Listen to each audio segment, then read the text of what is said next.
नमस्कार, मैं हूं कुमार अनिल। डॉक्टर भीमराव अंबेडकर की पुस्तक बुद्ध और उनका धम्म, इसकी 39वीं कड़ी लेके मैं आपके सामने उपस्थित हूं। आज हम बात करेंगे उंगली माल डाकू के बारे में। उंगली माल डाकू के बारे में आप बहुत कुछ जानते हैं, लेकिन कुछ ऐसी बातें हैं जो पब्लिक कम जानती है, पब्लिक डोमेन में कम है। वो एक दिन ऐसा भी आया कि जो अंगुली माल से पूरी दुनिया, आसपास के लोग, तमाम लोग, सब लोग थर थर काँपते थे। एक दिन ऐसा आया कि उंगली माल को पब्लिक ने पिटाई कर दी, उसके कपड़े फाड़ दिए, उसका पात्र तोड़ दिया। तो आज हम उसकी चर्चा करेंगे, लेकिन उससे पहले एक ज़रूरी सफाई और स्पष्टीकरण मैं देना चाहता हूँ। मेरे कई दर्शकों ने ये सवाल खड़ा किया है कि आप बुद्ध के बारे में गलत चीज़ें बता रहे हैं। वो उस समय ब्राह्मण थे ही नहीं, ब्राह्मण धर्म नहीं था, तो आप ये कैसे बता रहे हैं कि ब्राह्मण धर्म था और ब्राह्मण थे उस समय। तो मैं ये स्पष्ट कर दूं कि मैं शुरू से ही ये हर एपिसोड में ये कहता हूं, अगर आप ध्यान से सुने होते तो ये सवाल ही नहीं उठता कि मैं अपनी तरफ से कुछ भी तथ्य के रूप में कुछ भी नहीं बोल रहा हूं।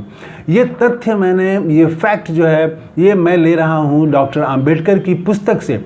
हाँ, उस पर टिप्पणी ज़रूर मेरी है, उसको आज के संदर्भों से उसको जोड़ता हूं मैं, लेकिन जो फैक्ट है वो फैक्ट डॉक्टर अंबेडकर की पुस्तक से हमने ली है। और ये पुस्तक किसने छपवाया है? ये पुस्तक भारत सरकार ने छपवाया है। भारत सरकार का जो सामाजिक न्याय और अधिकारिता मंत्रालय है उसके द्वारा प्रकाशित है, और वो डॉक्टर अंबेडकर की सारी पुस्तकें इस मंत्रालय ने प्रकाशित कर दी हैं। वो पूरा वाङ्मय ही इंटरनेट पर उपलब्ध है। तो ये 22वें खंड में है, और इसमें मंत्री जी का संदेश भी है, जो सहकारिता सामाजिक अधिकारिता मंत्रालय है उसके जो मंत्री हैं उनका फ़ोटो भी लगा हुआ है, संदेश भी है, पता भी दिया हुआ है। 15 जनपथ सामाजिक न्याय अधिकारिता मंत्रालय, भारत सरकार, नई दिल्ली। तो ये डॉक्टर अंबेडकर ने ही लिखा है। और देखिए, वो कई तो शीर्षक में ही आपको पूरा, अगर किताब नहीं भी पढ़ें आप तो विषय सूची में ही देखिए बुद्ध और वैदिक ऋषि, ये पेज नंबर 78 पर है। उसके बाद ब्राह्मण ग्रंथ, ये है पेज नंबर 83 पर, इसके बारे में लिखा है। गंवार ब्राह्मणों की धर्म दीक्षा, ये है पेज नंबर 168 पर। हम एक एपिसोड बना चुके हैं गंवार ब्राह्मणों पर कि क्या वो भूमिहार थे। तो उसके बाद में नाई उपाली की धर्म दीक्षा, तो नाई जाति तो थी, अछूत तो थे, तो ये अछूत नाई किसने बनाया, ये शूद्र किसने बनाया? तो ऐसे वो जो भी है ब्राह्मणों की चर्चा आई है, उसी चर्चा को मैं अपने एपिसोड में शामिल कर रहा हूँ। अपने मन से एक भी फैक्ट मैंने नहीं रखा है। हाँ, उस पर, उस अंबेडकर द्वारा प्रस्तुत फैक्ट पर टिप्पणी, उसका विश्लेषण और आज के संदर्भ से उसको ज़रूर मैं जोड़ता हूँ। तो एक तो ये रही सफाई। अब आइए अपने मूल विषय पर कि उंगली माल डाकू। इसका तो आप सब लोगों ने पढ़ा होगा, हमने भी बचपन में ही कहानी पढ़ी है कि कैसे वो लोगों की हत्या कर देता था, और हत्या करने के बाद वो आदमी की एक उंगली काट के उसका माला बना लेता था और गले में पहन लेता था। तो ये बात तो हम सब लोग जानते हैं, लेकिन उसमें कुछ नई बातें हैं जिसकी चर्चा मैं कर रहा हूँ। तो हुआ ये कि उंगली माल जो है वो प्रसेनजीत कौशल के नरेश थे, तो उनके राज्य में था वो। तो एक बार तथागत ठहरे हुए थे जेतवन में, वहाँ ठहरे हुए थे। तो जेतवन में ठहरे थे, उनको मालूम हुआ कि इस तरह से उंगली माल जो है वो उसने उपद्रव मचा रखा है, और नगर के नगर उजड़ गए हैं, गांव उजड़ गए, लोग उसका नाम सुन के थर थर काँपने लगते थे। और वो एक दो आदमी अगर अकेले चला गया तब तो वो मरेगा ही, और झुंड में लोग साहस करके जाते थे, 10, 20, 50 लोग गए लोग एक बार में, लेकिन वो भी मारे गए। इतना उसका आतंक था, इतना वो बलशाली था और इतना आतंक था उसका कि उसको देख के ही लोगों का खून सूख जाता था। तो आधी जान तो देख के निकल जाता था, उसके बाद वो मार देता था। तो तथागत ने निर्णय लिया कि मैं उसको धर्म की राह पर लाऊंगा। बड़ा निर्णय था तथागत का। और उसके बाद वो एक दिन सुबह उठे और अपना चीवर धारण किया, भिक्षा पात्र लिया और चल दिए जंगल की तरफ। जब उस जंगल में प्रवेश करने लगे तो किनारे जो हैं, जो पशु चराने वाले थे, वो लोग और कुछ लोग जो रहते हैं जंगल किनारे कुछ काम कर रहे थे, वो सारे लोगों ने रोका तथागत को कि आप मत जाइए उधर, उधर अंगुलीमाल रहता है, वो मार देगा आपको। लोगों ने बहुत रोका, लेकिन तथागत रुके नहीं, वो चलते रहे।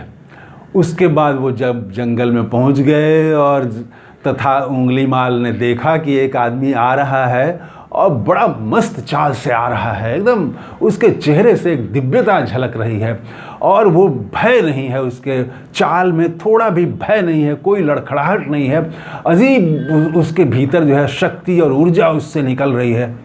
तो ऐसा देख के अंगुलीमाल ही पहली बार जीवन में घबराया। उसने तो आज तक देखा था कि वो अंगुलीमाल को देखते ही लोग थर थर कांपने लगते थे, लोग एकदम से हिलने लगते थे, लोग जान सूख जाती थी, लोगों की प्राण सूख जाते थे और एकदम आवाज़ नहीं निकलती थी, गिड़गिड़ाने लगते थे, लोग जान बख्शने की अपील करने लगते थे। और ये आदमी तो दिव्य चाल से चला आ रहा है। तो अंगुलीमाल तो घबराया, कुछ पहली बार जीवन में घबराया अंगुलीमाल। उसके बाद जब बुद्ध निकट आते गए तो इसने पीछा किया पकड़ने के लिए, लेकिन हुआ ऐसा, कथा है, हुआ ऐसा कि वो तो तथागत अपनी चाल से स्वाभाविक चल रहे थे, लेकिन ये और अंगुलीमाल पकड़ ही नहीं पा रहा था। अंगुलीमाल दौड़ रहा है लेकिन वो पहुंच ही नहीं पा रहा है तथागत के निकट, और तथागत एकदम आराम से चल रहे हैं, एकदम वो अपने एकदम दिव्य चाल में एकदम चल रहे हैं। और ये परेशान है कि वो पकड़ नहीं पा रहा है तथागत को, दौड़ रहा है, हाँफ रहा है। तब इस अंगुलीमाल ने चिल्ला कर कहा तथागत को कि रुको, मुझे तुम्हें मारना है। उसके बाद तथागत रुक जाते हैं, ये निकट पहुंचता है।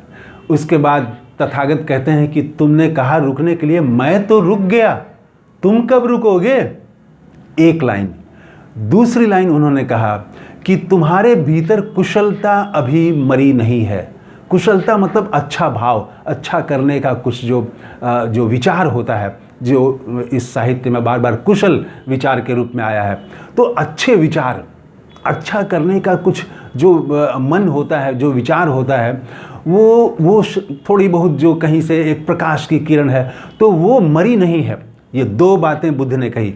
पहली बात कही कि मैं तो रुक गया, तुम कब रुकोगे? और दूसरी बात कही कि तुम्हारे भीतर कुशल विचार अभी मरे नहीं हैं, मैं तुमको धर्म की राह पर लाना चाहता हूँ। ये दो लाइन जो बुद्ध ने कही, उसका हृदय इतने से ही पलट गया। ऐसा जीवन में होता है, अनेक लोगों के साथ होता है।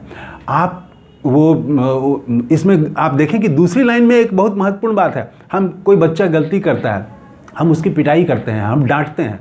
अंगुलीमाल को बुद्ध ने ये नहीं कहा कि तुमने हत्या कर दी, तुमने ये किया, तुमने वो किया, कोई शिकायत नहीं। अंगुलीमाल ने उसके पॉजिटिव चीज़ को रखा कि तुम्हारे भीतर कुशलता मरी नहीं है। हम जब बच्चे को डांटते हैं तो सिर्फ नेगेटिव बात करते हैं। हम बच्चे को डांटते समय उसका पॉजिटिव जो है कि तुम कर सकते हो, ये कम लोग बोलते हैं। लोग ये बोले तो उसके भीतर जो अच्छा करने की शक्ति है, जो ऊर्जा है, वो जागृत हो जाएगी। यही हुआ अंगुलीमाल के साथ। उसके बाद उसकी ऊर्जा जागृत हो गई कि अच्छा काम करने के लिए, और वो बुद्ध के चरणों में गिर पड़ा।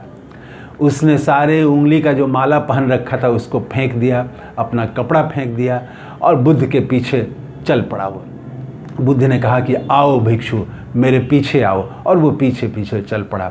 उसके बाद उसने केस मुड़वा लिए, चीवर धारण कर लिया और भिक्षा पात्र ले लिया। और एक दिन हुआ ये कि प्रसेनजीत राजा जो हैं वो पहुँचे उनके यहाँ, तथागत के यहाँ पहुँचे और तथागत को कहे कि देखिए मेरे राज्य में एक अंगुलीमाल डाकू है, बहुत हत्यारा है, जनता त्राही त्राही कर रही है, कुछ उपाय बताइए। तो तथागत ने कहा कि अगर आप अंगुलीमाल को देखें और कि उसका केस मुड़ाया हुआ है, दाढ़ी भी मुड़ाया हुआ है, और वो चीवर पहने हुए है, भिक्षा पात्र लिए हुए है, और वो धर्म की राह पर है, तो आप क्या करेंगे? तो प्रसेनजीत ने कहा कि मैं झुक करके प्रणाम करूंगा, मैं उसका सम्मान करूंगा, मैं आदर करूंगा, मैं बगल में बिठाऊंगा, उन्हें सम्मान से बिठाऊंगा, उन्हें ऊंचा स्थान दूंगा। तो तथागत के बगल में ही बैठा हुआ था अंगुलीमाल। तथागत ने इशारा किया कि ये देखिए, ये अंगुलीमाल है। अब तो प्रसेनजीत को तो पहली बार देखा तो उसके तो रोंगटे खड़े हो गए, डर गया प्रसेनजीत राजा।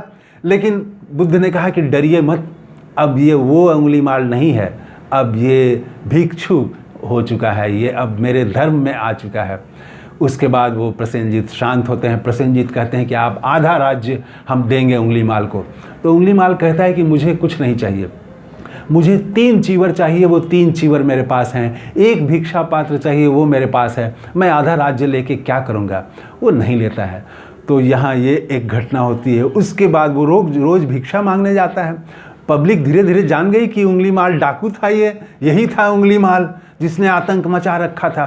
तो उसको जो है एक दिन लोगों ने घेर के उसके कपड़े फाड़ दिए, उसका जो है वो भिक्षा पात्र था उसको तोड़ दिया, पत्थर मार मार के घायल कर दिया, खून निकलने लगा उसके सिर से, और वो कुछ नहीं बोला, एक शब्द नहीं बोला, चुपचाप मार खाता रहा। उसके बाद वो धीरे धीरे तथागत के पास लौटा, जहाँ सब लोग ठहरे हुए थे भिक्षु, वहाँ लौटा। तो तथागत ने देखा कि खून बह रहा है, कपड़े फटे हुए हैं, भिक्षा पात्र टूटा हुआ है। तथागत को उसने कुछ नहीं कहा, उंगलीमाल ने सिर्फ खड़ा हुआ। तो तथागत ने कहा कि सहो सहो सहो।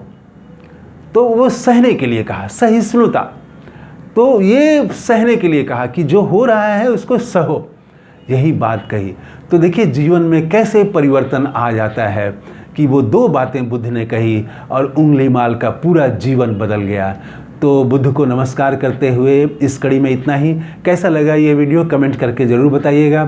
थैंक यू, धन्यवाद, जय हिंद।